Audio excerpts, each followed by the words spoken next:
And we are now tracking the remnants of Alberto. According to the National Hurricane Center, Alberto made landfall near Tampico, Mexico, shortly after 7 this morning. And as it continues to move inland, we have team coverage with crews spread out across Texas, giving us a look at the conditions on the ground. We'll hear from them in just a moment. But first, let's show you a live look at 91st Street, the fishing pier. This is from our partners at Saltwater Recon out in Galveston. All right, Kim, now that Alberto has made landfall, what's next? Yeah, so Alberto has weakened to a tropical depression as it crossed over Mexico and made landfall this morning.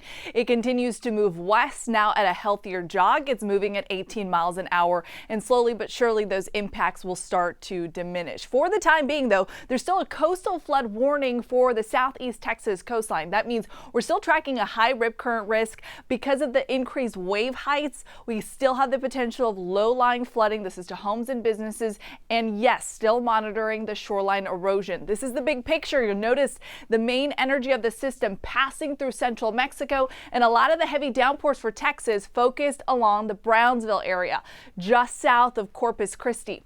Now, honing in on southeast Texas, we're still getting a couple of those rain bands kind of spinning in the periphery of the system, but a lot of this moisture now south of the I-10 corridor. Here's a snapshot of where we're seeing some heavy rain. So Columbus right now with some heavy downpours, East Bernard, same thing for you. Needville, a passing shower. It's small, it's a pop-up shower, and it'll continue to filter out towards the northwest. How much rain could we accumulate for today? Well, the coverage is going to be lessened and the intensity is too. So I'm thinking we pick up another ½ an inch of rain, which is good. We don't want to see any more. Look at these totals from yesterday. Sargent picking up 5 inches of rainfall, Brazoria picking up 4. For the Sugar Land, Katy area, anywhere between 2.5 to 3.5 inches. Those wind gusts getting up and over 50 miles an hour.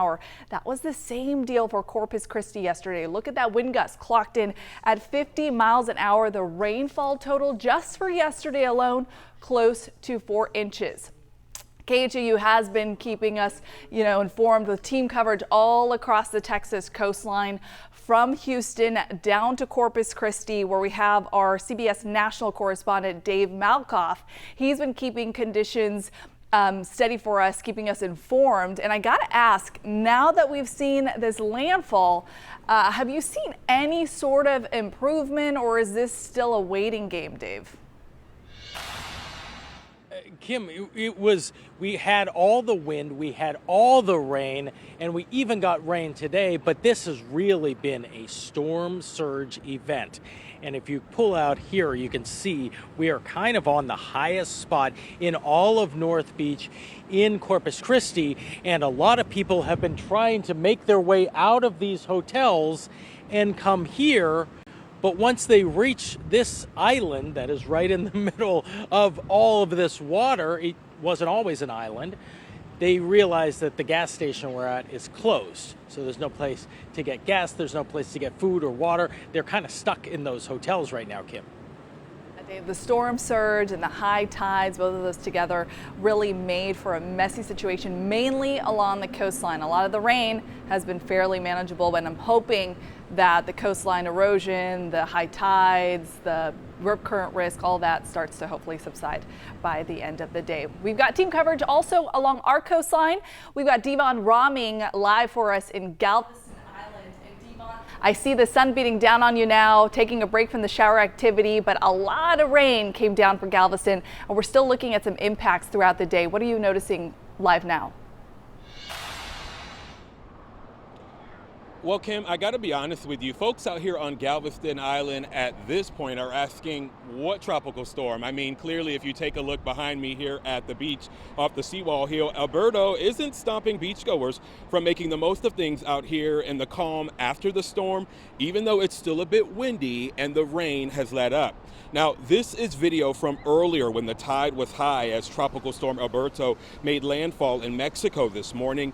You couldn't even see the beach. This was also the case yesterday, which forced businesses along the Strand to take extra precautions ahead of the potential storm surge from Alberto. One business owner we spoke with who was treading through water on his way back to work this morning says he's grateful things weren't as bad as they could have been. The high tides and rain always produces this, but myself and all the other business owners and residents, we're pretty used to it. Looking forward to getting dried up and having another good weekend here in Galveston. Now, between yesterday and today, KHOU 11 meteorologists say here in Galveston, they saw 3 to 5 inches of rain. Now, even though the rain, again, has let up, the wind is still a major factor out here. In fact, we've been gauging wind gusts between 20 and 25 miles per hour, which is why officials with the Galveston Island Beach Patrol are keeping that red flag warning in place, warning people who may be out here swimming in the ocean to swim at their own risk. In Galveston Island, Devon Roming, KHOU 11 News. All right, what a difference a day makes. Thank you, Devon. We want to know how the storm is impacting your neighborhood. Send us your photos and videos to 713-526-1111, and you might see them pop up in our newscasts. Meanwhile, you can follow Tropical Depression Alberto anytime with our KHOU 11 app. Just scan the QR code on your screen to download it for free. Still ahead.